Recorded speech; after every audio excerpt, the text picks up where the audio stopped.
టీచర్ల ఎంపిక పరీక్ష డిఎస్సి పూర్తి చేసినటువంటి వాళ్ళని ఎంపిక చేసేయడం అయిపోయింది. వాళ్ళు ఉద్యోగాలు కూడా చేస్తున్నారు. కానీ దాంట్లో తేడాలు జరిగినాయి. మొదట నవీన్ అనేటటువంటి ఉద్యోగికి సంబంధించి లీక్ చేశాడన్నటువంటిది ఒక ఆస్పెక్ట్. రెండవది స్పోర్ట్స్ కోటా మీద విపరీతమైన ఆరోపణలు వస్తున్నాయి. అవన్నీ తప్పుడు ప్రచారాలు చేసేవాళ్ళు ఇదిగో అంటూ వివరణలు ఇచ్చేశారు అధికారులు. కానీ జగన్ మళ్ళీ కొత్త పాయింట్లను కూడా తెర మీదకి తీసుకొస్తున్నారు. ఎందుకంటే మన డిఎస్సి అభ్యర్థులు ఎవరైతే నష్టపోయారో వాళ్ళు ప్రధానంగా వచ్చి జగన్ కలిసి వెళ్ళాక వాళ్ళతో మాట్లాడొచ్చు ఒక డీటెయిల్డ్ డేటాతో మరొకసారి ప్రెస్ మీట్లో తీవ్రంగా మండిపడ్డాడు. అందులో బేరాలు సాగిన 1:1 అన్నప్పుడు ఒక ఉద్యోగానికి ఒకళ్ళనే పిలిచినప్పుడు వెరిఫికేషన్ కాగితాలు కూడా ఓకే అయినప్పుడు ఆటోమేటిక్ ఉద్యోగం ఇవ్వాలి. కానీ 1500 మందిని ఇవ్వకుండా మోసం చేశారు. అదే సందర్భంలో బేరసారాలాడి 15 లక్షల రూపాయల డబ్బులు ఇస్తే మాత్రమే వాళ్ళని ఎంపిక చేశారు అన్నటువంటి పాయింట్ని ఒక ఆడియోను కూడా ప్రొజెక్ట్ చేసుకుంటూ వచ్చారు. ఒక అభ్యర్థికి వచ్చినటువంటి ఫోను, మనం కలుద్దాము, మీరు 15 లక్షల రూపాయలు అవుతుంది అన్నటువంటి పాయింట్కి సంబంధించినటువంటి ఒక వీడియోను ఆడియోను కూడా ప్రొజెక్ట్ చేసుకుంటూ వచ్చారు. దాంతో పాటుగా ఈ వ్యవహారాన్ని వదిలిపెట్టే ప్రసక్తి లేదన్నటువంటి కాన్సెప్ట్ తెర మీద తీసుకొచ్చారు. ఆయన ఏం మాట్లాడారు అన్నటువంటిది ఒకసారి చూద్దాం. 15 లక్షల నుంచి 20 లక్షల దాకా అమ్ముకుంటూ బేరసారాలు జరుగుతా ఉన్న వీడియో కూడా బయటకు వచ్చింది. ఒకసారి ఆ వీడియో ప్లే చేయండి ఒకసారి.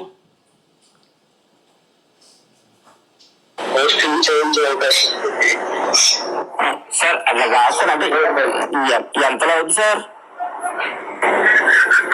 సార్ వస్తే మాట్లాడదామండి. అంటే కలిసి మాట్లాడమంటారండి? రేపు బయలుదేరామండి. ఎందుకు రమ్మంటారు సార్? ఇష్టం, మీరు ఏ టైంకి రండి. సరే సార్, ఇప్పుడు మా చెల్లి కూడా కావాలంటే నేను ఒప్పుకున్నాను. మా బావ నేను వచ్చి సరిపడు.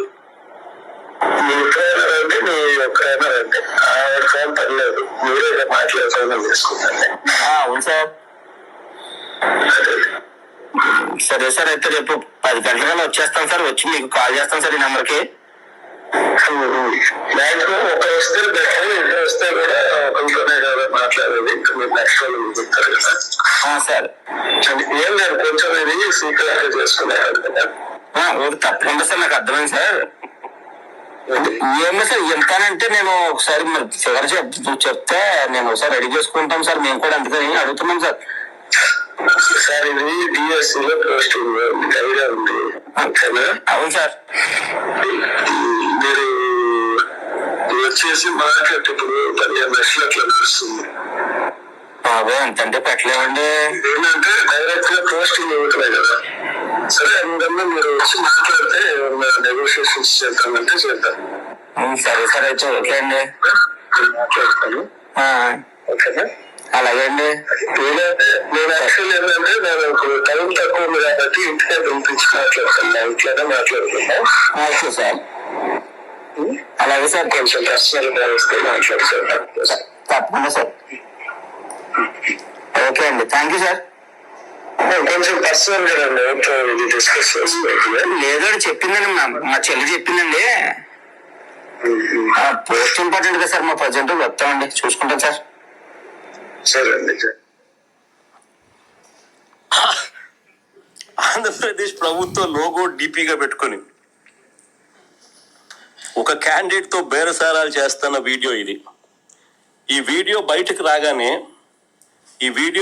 రాగానే తూతూ మంత్రంగా ఒక కేసు పెట్టారు. కేసు పెట్టి స్టేషన్ బెయిల్ ఇచ్చి ఇడిచిపెట్టేసినారు. ఈ వీడియో బయటికి రాగానే తూతూ మంత్రంగా కేసు పెట్టి స్టేషన్ బెయిల్ ఇచ్చి వదిలేసినారు. చేసిన విచారణ శూన్యం. ఈ విషయాలు ఏవి కూడా బయటికి రాకుండా దాచిపెట్టారు. ఈ ఎఫ్ఐఆర్ కాపీని ఒకసారి చూడండి. ఒకసారి దీనికి సంబంధించి ఇది ఎఫ్ఐఆర్ కాపీ. ఈ ఎఫ్ఐఆర్ కాపీని ఒకసారి మీరు చూస్తే వీడియో కాల్ చేసిన వ్యక్తి ఫోన్ నెంబర్ చాలా స్పష్టంగా ఉంది. పోలీసులు తలుచుకుంటే ఈ నెంబర్ ఎవరిదో కేవలం కొన్ని నిమిషాల్లోనే కనిపెట్టేస్తారు. కానీ ఎఫ్ఐఆర్ కాపీలో ఆ నెంబర్ ఎవరిదో ఆ పేరు తెలుపుకోకుండా అనుమానిత వ్యక్తి సస్పెక్ట్ అని మాత్రమే రాస్తారు. చూడండి అక్కడ సస్పెక్ట్ అని మాత్రమే రాసినారు పైన. ఆ నెంబర్ ఎవరిదో కనుక్కోవడం పెద్ద పని పోలీసు వాళ్ళకు. ఆ నెంబర్ ఎవరిదో వారి పేరు తెలపకుండా అనుమానిత వ్యక్తి సస్పెక్ట్ అని మాత్రమే రాస్తారు. పైగా ఆలస్యం ఎందుకు జరిగింది అనే కాలంలో చూస్తే కింద ఆలస్యం ఎందుకు జరిగింది అనే కాలం ఒకసారి మీరు గమనిస్తే దాంట్లో ఏమని రాస్తారు, ఉన్నతాధికారులతో సంప్రదింపుల వల్ల డిలే అయిందంట. ఉన్నతాధికారులతో సంప్రదింపుల వల్ల డిలే అయిందంట. ఆలస్యం ఎందుకైనా కాలంలో.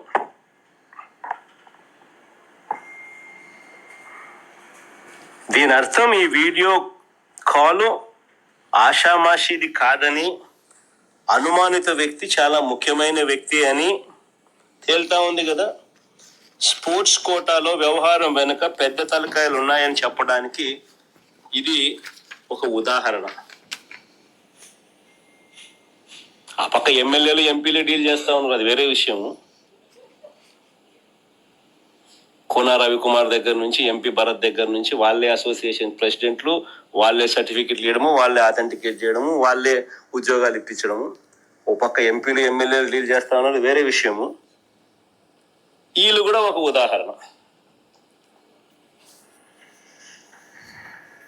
పైగా అన్నిటికన్నా ఆశ్చర్యం ఏమిటో తెలుసా, బలమైన సెక్షన్లు పెట్టి గట్టిగా విచారణ చేయకపోగా కేవలం స్టేషన్ బెయిల్ ఇచ్చి పంపించినారు. అంటే ఇక్కడ బేసిక్గా ఒకటి, ప్రభుత్వం ఏదో దాచాలని చూస్తోంది. రేపు పొద్దున కోర్టులో కనుక ఏమన్నా తేడా వచ్చినా సరే అది కాస్త రివర్స్ అవుతుంది. ఏది రివర్స్ కాకుండా ఉండటం కోసం ఈ గేమ్. లేదండి ఎఫ్ఐఆర్ అయింది విచారిస్తున్నాం అని చెప్పడానికి అనమాట. ఓవరాల్గా అయితే డిఎస్సి ఇష్యూ రోజు రోజు కొత్త మలుపులు తిరుగుతోంది.